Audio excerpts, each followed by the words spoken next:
What's your name? My name is Barack from the Sleepers. The president recently said that he is not aware of anything of that, and should there be someone who is aware of such a case, should provide the names of PS Mon. Have you and your team done? You know, Crooked Ruto has a big problem. He seems to be delusional. The information is in public domain. The media has over and over stressed names. Are you telling me he does not listen to the media? He doesn't watch TV like all of us?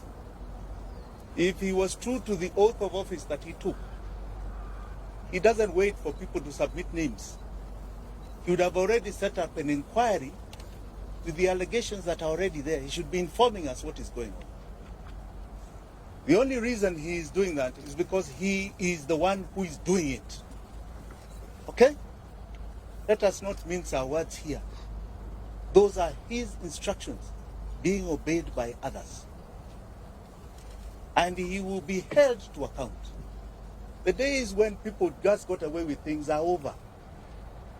The level of accountability Kenyans are demanding, and the world, is at an all-time high. He will not get away with it. Any other question? Yes. My name is David Maura from the other subject, the case Abductions Nairobi.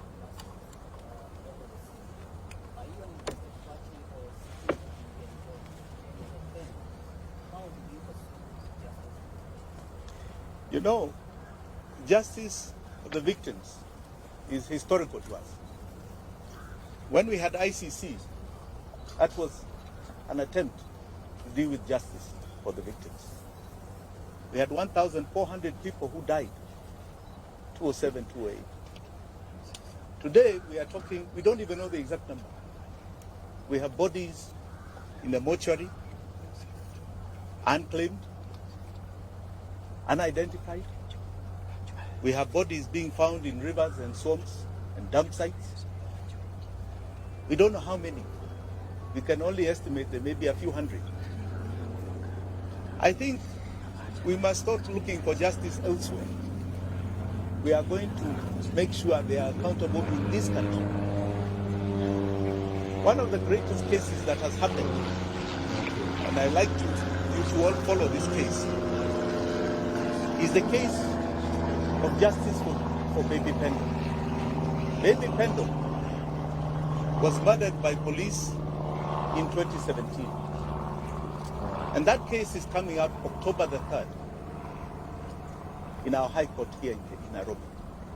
That case is taking to court what you call the commanders of that case. The OCS, the OCPD, regional commander, people who actually committed the murder, and holding them personally liable, criminally liable, for the death of Baby Pendo. One case at a time is going to achieve things you have never imagined. We've been very supportive of that case. It has taken 5 years. We are now almost at a critical point. So I want to warn all these commanders who are taking instructions. Watch the Baby Pendo case. It is coming to you. Each and every one of you, whether you're the IG, whether you're the DCI, whether you're NIS, whether you're an OCPD, it is coming to each and every one of you. And you will face justice for the victims. Yes? My name is Daniel Sare. Do you think the courts are doing justice to those people that have advocated their cases taken to court for the same reason? So far, I have no major complaints with the court system. I don't. I think they're doing a very good job. Today we got an order. I think the IG is supposed to appear this afternoon. Yes. Well, I think we're quite happy with what is going on in our courts. Yes. My name is Sophia from KK. Yes, Sophia. To clarify, have you? I know you have. I just want to hear from you. Have you actually reported, the missing people, and what has been the reaction from the DCI and the guys that you reported They have been reported to every single police station that is responsible. In other words, where we assume, let's just say we are assuming, were the areas of abduction or the areas where the families come from. They have been reported. Have you ever sought a comment from the IG? Have you? You're asking us, have you? Why are you not seeking comments from those people? They are the abductors. They are being accused every day. I'm here accusing them. Let them stress their defense. Okay?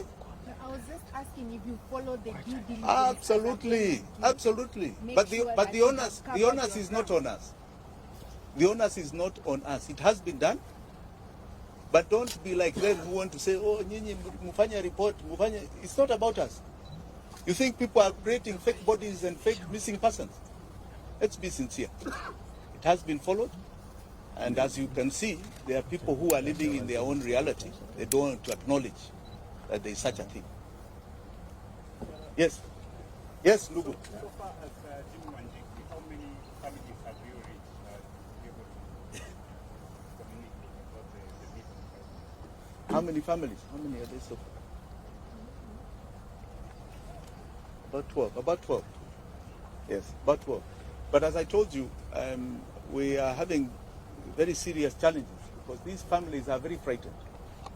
And they feel if we draw too much attention to them, they'll be victimized. Even their other children will be victimized. But so I would like to keep it a bit quiet. Yeah? Anything else? Yes. Yes, good afternoon. Two questions. One, I understand that you have a case pending in court. But the last time when you were in the press and you told the public that your team is doing an assessment and very soon you will let the person know how much the damage was for the police officer who raided your home. Two, you mentioned that everything is in cloud, and that's why you're confident enough that there were some items that were planted in your favor. Is this part of the evidence you will present before the court to indicate or satisfy the judges with the evidence? Thank you. Thank you for that question. You know, I didn't call this for myself. I was here to talk about others. Kesi yangu itakuja. And I want to assure you, as I assured you then, it will be a shocker case. Okay? A shocker case. But I'm not here today to talk about that. I'll come to me. Today, I'm here. All right? There are people who are not here, who have not only died, others have been abducted. We don't know whether they are dead or alive. I think that's really the concern. Mimi niko hapa, niko hai, niko sawa. My family wako hai. Sindio? So we'll come to that. Yeah. Sorry, last question. Yes. We know some of the people that were abducted, they are only wanategemewa kama watu kwa familia zao. I mean, you as Breadwinners.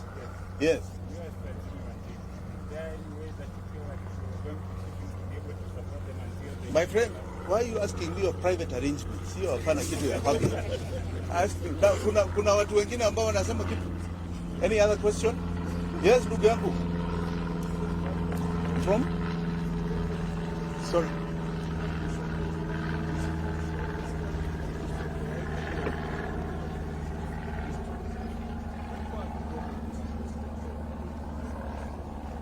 You know, I don't think it's about resignation alone.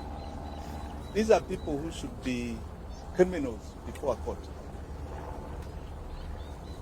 They have completely decided the law is irrelevant. And whether they resign today and you put others tomorrow, it makes no difference. The key thing is that they need to be seen in a court of law answering for the injustice that they are committing. That may be the greatest attempt at stopping continual abuse of the law by the police. We need to see an IG in court. We need to see a DCI in court. We need to see OCPDs and OCSs in court. That is what we need. There was a young man who was shot some time ago called Rex Masai. Rex Masai. That was the first one that was brought to our faces. Okay? We've had how many stories for the last 3 months? Including from these agencies, what is it called? Yes. Really.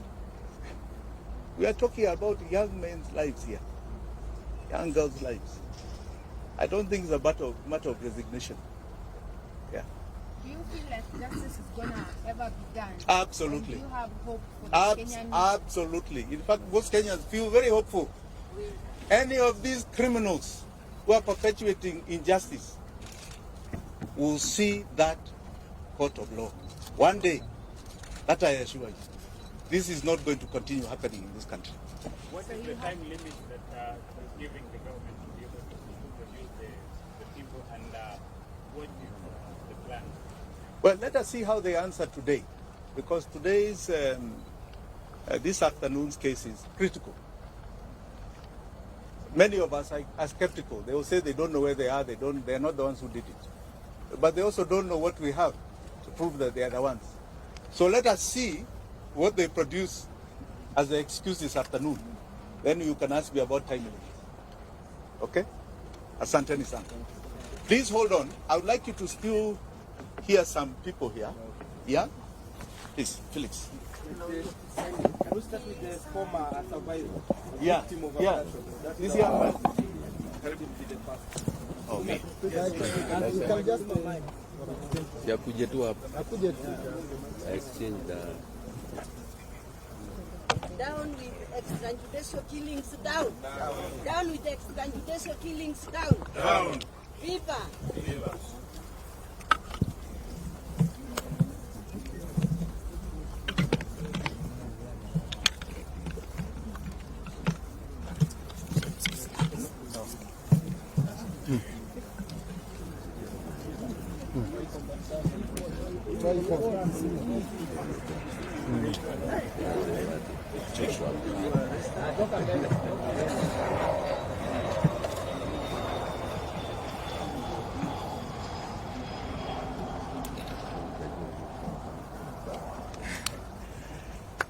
Good afternoon. My name is Joshua Okayo.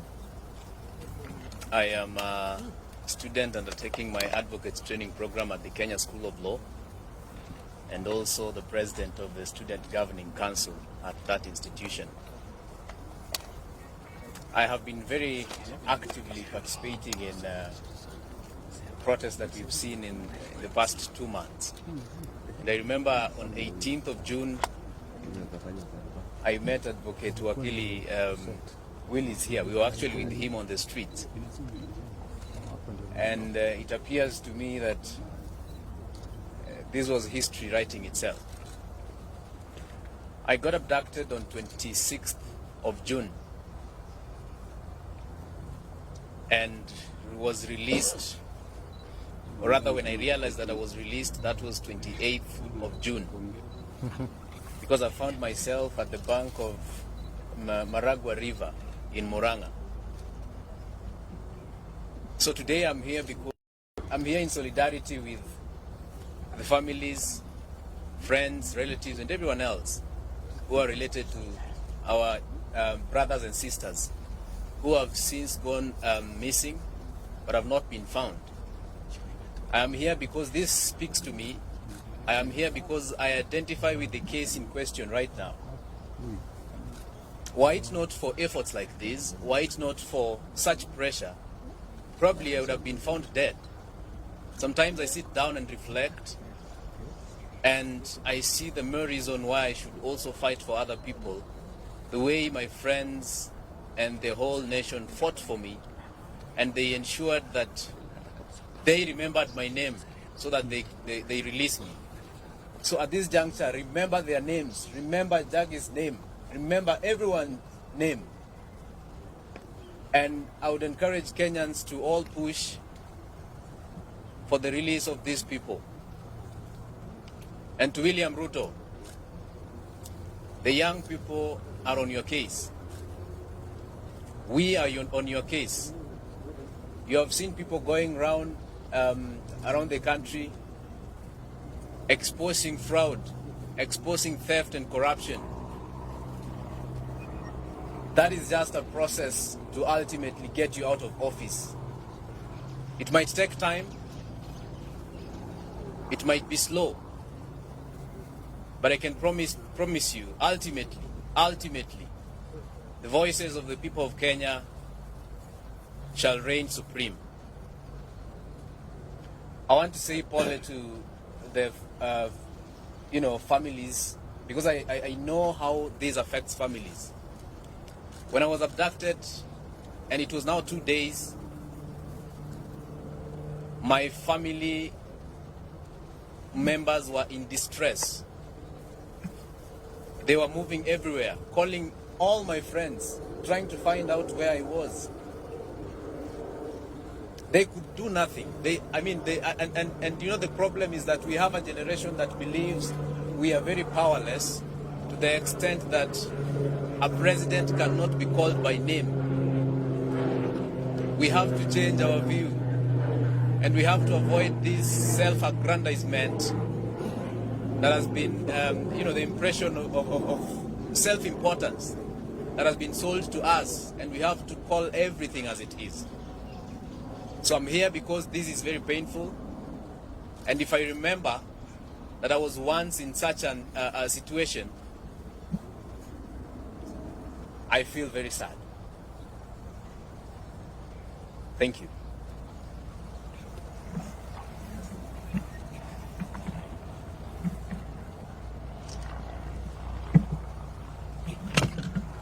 Free Jamil, free Jamil.